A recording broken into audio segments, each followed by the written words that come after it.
In this episode of Hardwood Floor TV, watch this team of pros repair and lace in new to create a seamless appearance. Wonder how it's done? Stay tuned.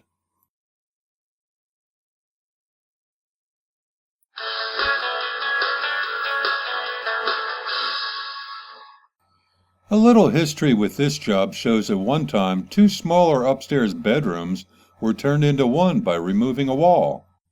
Instead of weaving or tying in the two areas, a feature strip was added.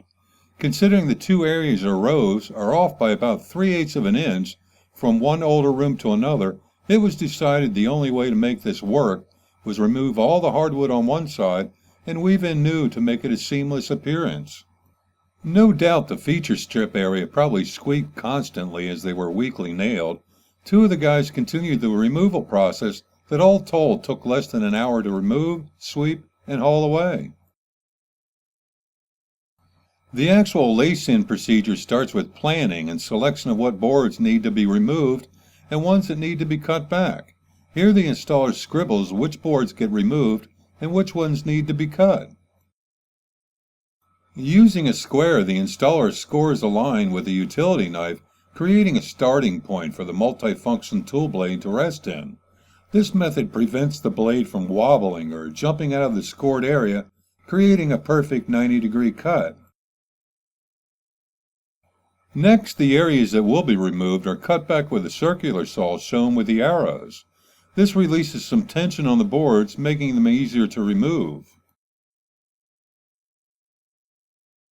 A simple wiggle with a screwdriver or chisel and the pieces fall out easily, followed by a cleanup with a vacuum, and we're almost ready for the lace-in procedure to begin.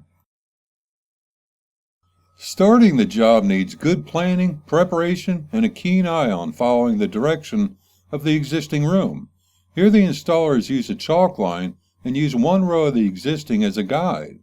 Once a line is established, the crew spends time analyzing, checking reference points, and also ponders how to begin with the baseboard heaters, throwing a curve into starting the job. So, maybe you're wondering how long this job took.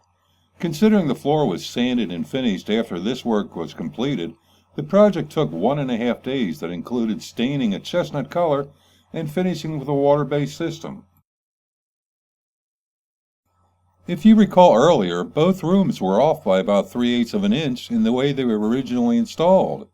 You'll notice we're running into a situation now where the old floor wants to run the show. That's where spacers come into play. In this job, 5 or 6 rows had to be spaced accordingly to keep up with the older room. Once the spacers are in place, the boards are nailed and not removed until 3 or 4 rows later. 6 or 7 rows later, here the procedure is repeated until the new area aligns with the existing. As the crew nears the finish line or the opposite wall, more spacing is required to bring both areas into alignment.